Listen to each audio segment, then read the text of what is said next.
నమస్తే. Welcome to KTV Telugu. నేను సహస్ర. So ఇవాళ మనతో పాటు ప్రముఖ పొలిటికల్ అనలిస్ట్, సోషల్ యాక్టివిటీస్ అయిన మధుసూదన్ రెడ్డి గారు ఉన్నారు. అయితే ఆయన ఈరోజు మన కోసం కొన్ని విషయాలు అయితే చెప్పడానికి సిద్ధంగా ఉన్నారు. ప్రస్తుతం అయితే నడుస్తున్నటువంటి చర్చ తుంగభద్ర ప్రాజెక్ట్ గురించి.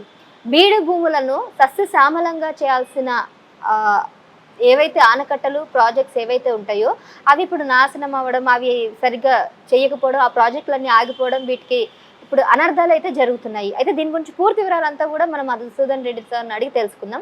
నమస్తే సార్. నమస్తే అమ్మా. సార్, తుంగభద్ర ప్రాజెక్టు కర్ణాటకకి, ఇటు తెలుగు ఆంధ్రప్రదేశ్కి ఉన్నటువంటి ఈ ప్రాజెక్ట్ వల్ల అప్పట్లో చాలా బీడు భూములంతా కూడా చాలా హెల్ప్ అయ్యాయి వీటి వల్ల. ఇప్పుడు ఆ ప్రాజెక్టు ఇలా అవ్వడానికి కారణం ఏంటి? అసలు ఎందుకు ఇదంతా జరిగిందంటారు? ఇప్పుడు ఒకటి ఉందమ్మా. పాయింట్ 1 ఏంటంటే, ప్రపంచం భౌగోళికంగా మొత్తం తీసుకున్నా కూడా 30% ల్యాండ్ ఉంటుంది, 70% నీటితో కప్పబడి ఉంటుంది. ఈ 70% నీటితో కప్పబడి ఉన్నప్పుడు ఆ నీళ్ళన్నీ కూడా ఉపయోగపడవు. కేవలం 3-4% నీళ్లు, వర్షాల ద్వారా వచ్చినటువంటి నీళ్లు తాగడానికి, తర్వాత చెట్ల పెంపకానికి, పాడి పంటలకి, వన్యప్రాణులకి, అన్నిటికి కూడా ఏంటంటే నీళ్ళు అనేవి ప్రాణధారలు, జీవధారలు అన్నమాట. అటువంటప్పుడు వీళ్ళు ఏం చేస్తారంటే, పూర్వకాలంలో మన రాజుల కాలంలో కూడా చెరువులు నిర్మాణం చేసేసి పంటలు పండించుకోవడానికి ఉండేది. ఆ తర్వాత కాలక్రమేణా ఏం చేశారంటే, నదీ జలాలు ఏవైతే ఉన్నాయో వాటి మీద ప్రాజెక్టులు నిర్మాణం చేసి, కాలువలు నిర్మాణం చేసి పంట పొలాలకు నీళ్లు మళ్లించడం అనేది చేశారు. అయితే దాదాపుగా భారతదేశ వ్యాప్తంగా 1-2 కాదు, 6,000 డ్యాములు ఉన్నాయి, చిన్న పెద్ద డ్యాములు.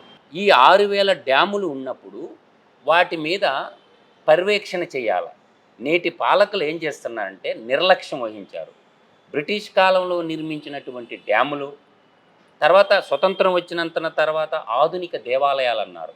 మనకి నాగార్జున సాగర్ అయితేనేమి, శ్రీశైలం అయితేనేమి, తర్వాత మనకి జోరాల ప్రాజెక్ట్ అయితేనేమి, తుంగభద్ర ప్రాజెక్ట్ అయితేనేమి, సోమశిల ప్రాజెక్ట్ అయితేనేమి, కండలేరు ప్రాజెక్ట్ అయితేనేమి, కడియం ప్రాజెక్ట్ అయితేనేమి, తర్వాత మనకి సింగూరు, ఇప్పుడు హైదరాబాద్ మంచినీళ్ళు తాగటానికి బాగా ఉపయోగపడుతుండేది ఏంది? సింగూరు జలాలు. మెదక్ జిల్లాని సస్యశ్యామలం చేయాల్సినటువంటి, నల్లరేగడ భూముల్లో బంగారు పంటలు పండించాల్సినటువంటి మంజీరా నది మీద ఉన్న సింగూరు డ్యాము. తర్వాత శ్రీరామ్ సాగర్ ప్రాజెక్టు, మనకి శ్రీరామ్ సాగర్ ప్రాజెక్ట్ ఎక్కడ ఉంది? గోదావరి నది మీద ఉంది. అదేవిధంగా గోదావరి నదికి ఉపనది మీద కడియం ప్రాజెక్ట్ ఉంది. ఈ ప్రాజెక్టులన్నీ నిర్మించి వాటిల్లో గేట్లు ఉంటాయమ్మా, ఈ క్రస్ట్ గేట్లు అంటారు. ఈ గేట్లు కొట్టుకోబోయి నీళ్లు సముద్రంలో కలిసిపోతా ఉంటే చాలా బాధ, ఆవేదన ఉంది. కనీసం నేటి ఉన్న పాలక వర్గము కాబట్టి లైఫ్ టైం పీరియడ్ ఉంటుంది. ఆ టైం పీరియడ్ లోపల ఆ గేట్లు బాగున్నా తీసేసి కొత్తవి బిగించాలి. ఒక 25 సంవత్సరాలకో లేదంటే 40 సంవత్సరాలకో నూతన గేట్లు, గేర్ బాక్సులు తీసేసి కొత్తవి నిర్మాణం చేయాలి. ఇప్పుడు తుంగభద్ర డ్యామ్ అనేది నాకు తెలిసినంత వరకు 1860లో ఒక ప్రణాళిక రచించారు బ్రిటిష్ వాళ్ళు. సర్ ఆర్థర్ కాటన్ లాంటి ఇంజనీర్లు, విదేశీ ఇంజనీర్లకు ఉన్న శ్రద్ధ. ఇప్పుడు ధవళేశ్వరం ప్రాజెక్ట్ ఉంది. ధవళేశ్వరం ప్రాజెక్ట్ ఎవరు కట్టారు? సర్ ఆర్థర్ కాటన్ కదా. తర్వాత 1933లో అప్పుడు మద్రాస్ ప్రెసిడెన్సీలో ఉన్నటువంటి మద్రాస్ ప్రెసిడెన్సీ ఇక్కడ మనకి మైసూర్ రాష్ట్రం సంబంధించినటువంటి విభాగము హైదరాబాదు ఒక ఫీజిబుల్ రిపోర్ట్ తయారు చేసుకొని 1942-47 మధ్యకాలంలో అక్కడ డ్యాము, తుంగభద్ర నది మీద డ్యామ్ నిర్మించేసి అని ఒక రిపోర్ట్ తయారైంది. 1947లో స్టార్ట్ అయినటువంటి ఆ డ్యాము కన్స్ట్రక్షను, కాలువలు కానీ, స్పిల్వే కానీ, డ్యామ్ నిర్మాణం కానీ 1950 నాటికి పరిపూర్ణం అయిపోయింది. నాటి నుండి నేటి వరకు తీసుకుంటే 70 సంవత్సరాలు అయింది. 70 సంవత్సరాల నుంచి ఆ ప్రాజెక్టు 3 రాష్ట్రాలకి, ఇప్పుడున్న తెలంగాణకి, అటు ఉన్న సీమాంధ్రకి, అటు కర్ణాటకకి వరప్రదాయినిగా ఉంటూ 4,40,000 ఎకరాలని సస్యశ్యామలం చేసేటటువంటి చాలా ఒక బహుళార్థ సాధక ప్రాజెక్ట్ అనుకోవచ్చు. అటువంటి ప్రాజెక్టు పట్ల కర్ణాటక ఇరిగేషన్ అధికారులు కానీ, కర్ణాటక ఇరిగేషన్ మంత్రి కానీ, ఆంధ్రప్రదేశ్లో ఉన్నటువంటి ఇరిగేషన్ అధికారులు కానీ నిర్లక్ష్యం వహించి 33 గేట్లు ఉంటాయి దాని మీద. ఈ 33 గేట్లో 19 గేట్లు వేసిపోయింది. అంటే ఒక నిర్లక్ష్యం ఫలితంగా 60 టీఎంసీ నీళ్లు సముద్రం పాలై. ఇప్పుడు ప్రాజెక్ట్ కి గేట్లు కొట్టుకుపోవడానికి కారణం అక్కడ అధికారుల ప్రకృతి అసలు ఎలా జరిగింది? అధికారులు తప్పే ఉండదమ్మా. ఈ పాలక వర్గం ఏదైతే ఉంటుందో, రాజకీయ నాయకులు ఏదైతే ఉంటుందో, వాళ్ళు సరైనటువంటి డబ్బులు ఇవ్వకుండా, మెయింటెనెన్స్కి డబ్బులు ఇవ్వకుండా గడిచిన 5 ఏళ్లలో జగన్మోహన్ రెడ్డి సంక్షేమ పథకాల బాట పెట్టేసి ప్రాజెక్టులని, పరిశ్రమల్ని అన్నిటినీ పడావు పెట్టేశాడు. తత్ఫలితంగా ఏంటంటే దాని యొక్క ఎఫెక్టు కనీసం గ్రీజుకు కూడా డబ్బులు ఇవ్వలేదు. దాని ఫలితంగా ఏమైందంటే ఈ ప్రాజెక్టు మొత్తం కూడా కొనారలటానికి ఈ జగనాసురుడు అనేటటువంటి ఒక విధ్వంసక పాలకుడు దీనికి మూలం అన్నమాట. ఆయన పాలనలో సొంత జిల్లాలో అన్నమయ్య ప్రాజెక్టు గేట్లు లేక కొట్టుకొని పోయింది. ఆయన పాలనలోనే గుళ్ళకమ్మ ప్రాజెక్టు కొట్టుకొని పోయింది. తర్వాత ఆయన పాలనలోనే ఈ జగనాసురుడు పాలనలోనే పులిచింతల గేటు కొట్టుకొని పోయి ఏమైంది, పులిచింతల ప్రాజెక్టు ఏమైంది, దాని నీళ్లు 45 టీఎంసీలు. అంటే ఇప్పుడు తుంగభద్ర ప్రాజెక్టు నిర్వహణ లోపం వల్ల ఒక్కసారి నీళ్లు రావడం వల్ల దాని ఎఫెక్ట్ ఎక్కడ పడుతుంది మనకి దాని ఎఫెక్ట్ ఎక్కడ పడుతుందంటే శ్రీశైలం డ్యామ్ మీద వచ్చి పడుద్ది. శ్రీశైలం డ్యాము ఫుల్గా ఉంది. ఆ డ్యాము ఒక్కసారి అన్ని టీఎంసీలు నీళ్ళు వచ్చినప్పుడు ఆ డ్యాము భద్రతకు కూడా ముప్పు వస్తుంది. దాని కింద ఏముంది, నాగార్జున సాగర్ 312 టీఎంసీల కెపాసిటీతో నాగార్జున సాగర్ ఉంది. ఈ నీళ్ళన్నీ ఒక్కసారి పడితే ఏమవుద్ది, పైన జరిగినటువంటి విధి నిర్వహణం నీళ్ల లోపం వల్ల, వరదల వల్ల ఏం చేస్తుంది, ఆ ఎఫెక్ట్ ఒకసారి శ్రీశైలం వస్తే శ్రీశైలం పోద్ది. శ్రీశైలం లేచిపోయిందంటే నాగార్జున సాగర్ ఇప్పుడు అక్కడ ఉన్నటువంటి 60 టీఎంసీలు, శ్రీశైలంలో ఉన్నటువంటి 215 టీఎంసీల నీళ్లు, ఈ రెండు కలుపుకుండాలకు 275 టీఎంసీలు నాగార్జున సాగర్ మీద పట్టడం వల్ల నాగార్జున సాగర్ మళ్ళీ 312 టీఎంసీలు. డ్యామ్ తట్టుకోగలదా? ఒక్కసారి శిల్పివేలో కూడా ఇంత వాటర్ పోగలదా? పోదు కదా. అందువల్ల ఏంటంటే మొత్తం డ్యాములకు ముప్పు వస్తాయి. కింద పులిచింతలకు వస్తుంది, దాని కింద ఉన్నటువంటి ప్రకాశం బ్యారేజ్ వస్తుంది. అందువల్ల ఈ ఆధునిక దేవాలయాలని ప్రభుత్వం కాపాడుకోవాలా. ఈ సంక్షేమ పథకాలు ఎప్పుడు నేను చెప్తుంటా, సంక్షేమ పథకాలు సంక్షోభానికి దారితీస్తాయి. తత్ఫలితంగా ఏంటంటే ఇప్పుడు మంచినీళ్ళు నీళ్లు లేకుండా పొద్దున లేచి మనిషి మనుగడ స్టార్ట్ కాదు. జలధారలన్నీ జీవధారలు, ప్రాణధారలు, వాటిని కాపాడుకోవాలా. ఇవాళ హైదరాబాదులో ప్రతి ఓడు మంచినీళ్ళు కొనుక్కుంటుండా లేదా? ఆ నీళ్ళు ఎక్కడి నుంచి వస్తాయి? ఆ నదుల్లో నుంచి, డ్యాముల్లో నుంచి పైప్ లైన్ల ద్వారా పట్టణాలకి సరఫరా. ఇప్పుడు పట్టణీకరణ పెరుగుతుంది. ఈ పట్టణీకరణ పెరుగుతున్నప్పుడు ఏం చేయాలా? నీళ్లు తాగకుండా మనిషి ఉండగలడా? నీళ్లు తాకపోతే ప్రాణం పోద్ది. ఆ మంచి తాగునీరు, తర్వాత రైతులు పంట పొలాలకి నీళ్లు కావాలా.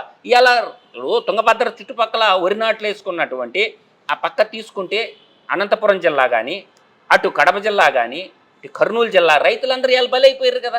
కేసీ కెనాల్ ఉంటుంది. అంటే తుంగభద్రకి కేసీ కెనాల్ ఎందుకు వచ్చింది? మద్రాసుకి నీళ్లు తీసుకుపోవడానికి కడప కర్నూలు కెనాల్ అంటారు. ఈ తుంగభద్రలో నుంచి అటు పెన్నా నదిని అనుసంధానం చేసి సోమశిల ప్రాజెక్టుకి నీళ్లు తీసుకుపోయి, సోమశిల ప్రాజెక్టు నుంచి కండలేరు రిజర్వాయర్కి తీసుకుపోయి, కండలేరు రిజర్వాయర్ నుంచి పూండి రిజర్వాయర్కి తీసుకుపోతే అప్పుడు దీన్నే తెలుగుగంగ కెనాల్ అంటారు. స్వర్గీయ నందమూరి తారక రామారావు గారు ఈ ప్రాజెక్టుకి ఆలోచన చేసి పెట్టారన్నమాట. అందువల్ల ఏంటంటే ప్రాజెక్టులని కాపాడుకోకపోతే ఇది క్షమించరాని నేరం. ఎవడ తప్పు చేసినా, అది ప్రభుత్వం తప్పు చేసినా, అధికారులు తప్పు చేసినా ఇది క్షమించరాని నేరం. కాబట్టి ఇటువంటి యదవల్ని షూట్ చేసి అవతల పాడేయాలి. డబ్బులు ఈనందుకు అంటే తుంగభద్ర బోర్డు ఉంటుంది, ఢిల్లీలో ఉంటుంది. వాళ్ళు పర్మిషన్లు తెచ్చుకొని ఇక్కడ చెయ్యాలంటే సరళీకరణం చేయాలమ్మా. రివర్స్ ప్రొటెక్షన్ యాక్ట్ ఒకటి తేవాలా. డ్యామ్ సేఫ్టీ యాక్టు 2022లో తెచ్చారు. కాబట్టి ఏంటంటే ఇది నిరంతరంగా పర్యవేక్షిస్తూ ఎప్పుడు ఏమేమి అవసరాలు ఉన్నాయో, కాబట్టి ఇది అందరి సమస్య. కాబట్టి దీని మీద ప్రత్యేక దృష్ట కేంద్ర జలవనరుల మంత్రి కానీ, రాష్ట్ర జలవనరుల మంత్రులు కానీ, అక్కడున్న పనిచేసేటటువంటి ఇంజనీర్లు. గతంలో మోక్షకొండ విశ్వేశ్వరయ్య ఉండేవాడమ్మా. వెంకటకృష్ణ అయ్యంగారు అని పెద్ద ఆయన ఉండేవాడు, ఏది మద్రాస్ ప్రెసిడెన్సీలో. వాళ్ళందరూ నిస్వార్థంగా ఈ జాతి ప్రయోజనాల కోసం, ఈ ప్రజల సంక్షేమం కోసం, రైతుల సంక్షేమం కోసం, అన్నదాతల కోసం, ప్రజల కోసం ఆధునిక దేవాలయాలు నిర్మిస్తే ఈ దుర్మార్గుల పాలన వల్ల ఈ అన్ని శిథిలమైపోతుంటే చూసి బాధేస్తుంది. ఇప్పుడు పరిశ్రమలకి నీళ్లు కావాలా, ఏడికెళ్ళి వస్తాయి? ఎక్కడికి వెళ్ళి వస్తాయి పరిశ్రమలకి నీళ్లు కావాలంటేనో? అదేవిధంగా మనుషులు తాగడానికి నీళ్లు కావాలా, ఏడికెళ్ళి వస్తాయి? అందువల్ల ఏంటంటే మనకి నైరుతి ఋతుపవనాల వల్ల మనకి దక్షిణ భారతదేశంలో ఉండే నదులు జీవనదులు కాదు. ఉత్తర భారతదేశంలో ఉండే నదులు హిమాలయాల్లో మంచు ఏర్పడితే శీతాకాలంలో అవి సన్లైట్ పడటం వల్ల అవి జీవనదులు. ఇప్పుడు గంగా నది ఉంది. 11 రాష్ట్రాలకి తాగునీరు, సాగునీరు, పరిశ్రమలకు నీరు అందిస్తున్నటువంటి జీవనది గంగానది. పంట కాలువల ద్వారా నీళ్లు పోతుంటాయి. కానీ దక్షిణాది పరిస్థితి ఎట్ట కాదు. దక్షిణాది ప్రజలు పరిస్థితుల్లో ఇప్పుడు గోదావరి నది కొంచెం ప్రవహిస్తుంటుంది. మిగతా కావేరీ నది కానీ, పెన్నా నది కానీ మేజర్ నదులు చెప్తున్నా నేను. చాలా నదులు ఉన్నాయి, చిన్న పెద్ద నదులు. ఇవన్నీ కూడా ఏంటంటే నైరుతి ఋతుపవనాల కాలవంగా కనీసం ఒక 45 రోజులు 60 రోజులు మాత్రమే నీటి ప్రవాహం ఉంటుంది.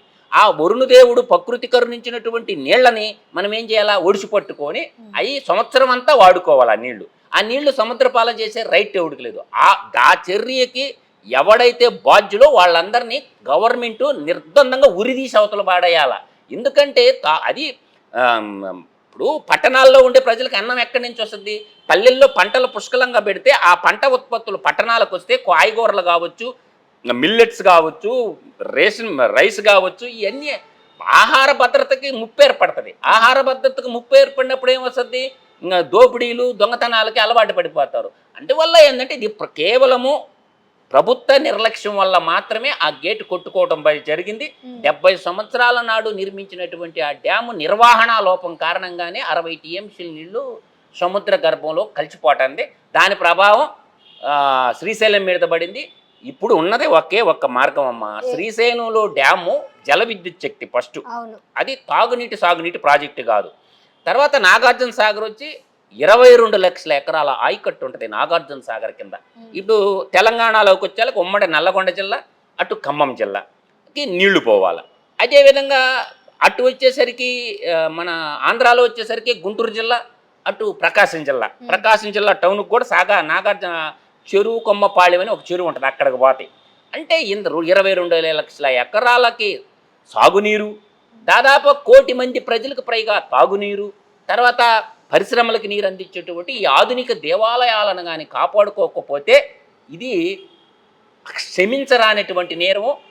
ఆ దేవుడు కూడా హర్షించడు, ఆ దేవుడు కూడా క్షమించడు. ఈ ప్రభుత్వాలలో పరిపాలించే పాలక వర్గాన్ని దేవుళ్ళు కూడా క్షమించడు. ఇప్పుడు మీరు అన్నట్టు ఆ గత ప్రభుత్వం చేసిన లోపం అంటారా, లేకపోతే ఇప్పుడు వచ్చిన ప్రభుత్వం అధికారం మారింది కదా, మరి వీళ్ళు ఏం చేయాలి? వీళ్ళు వచ్చి 60 రోజులు కాలేదు కదమ్మా. ఇప్పుడు సంవత్సరం పైన అయిపోయింది దాదాపుగా. కర్ణాటక వాళ్ళ కింద ఉంటుంది ఆ dam.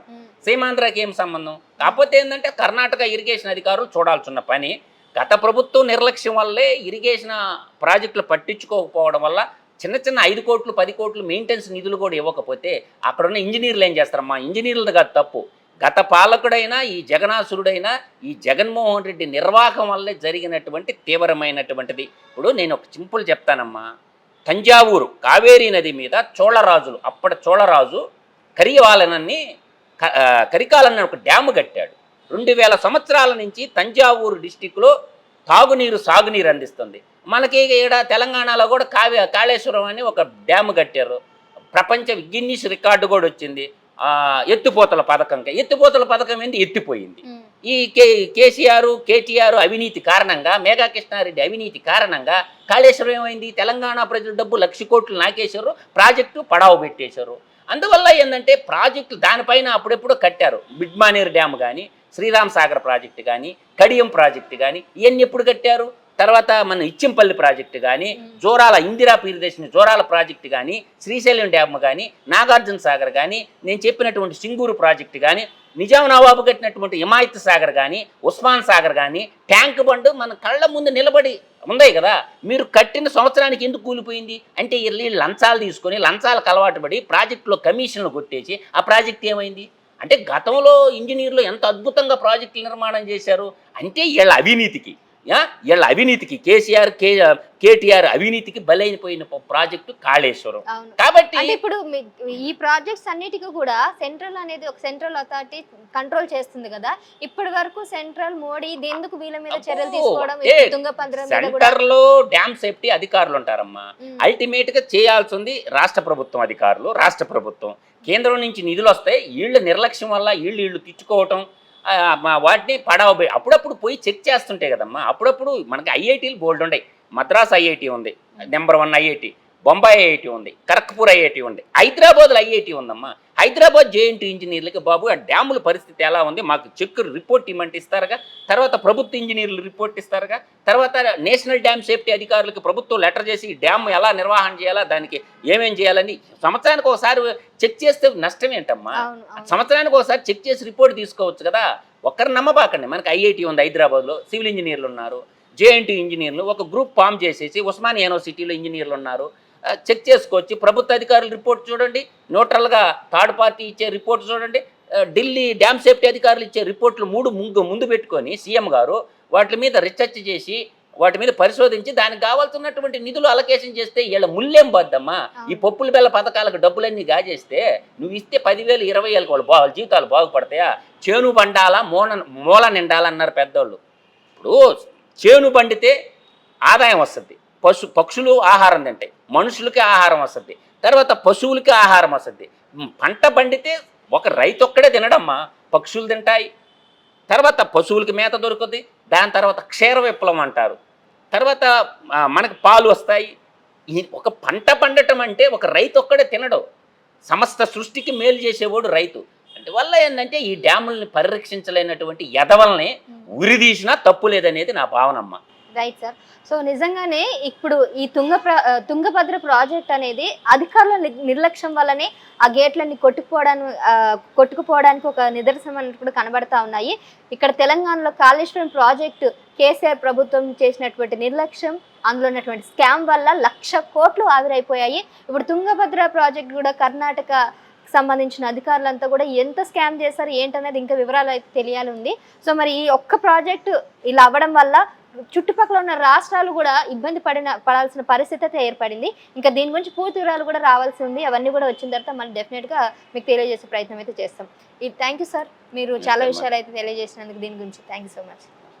Please subscribe to KTV Telugu. KTV Telugu. KTV Telugu channel.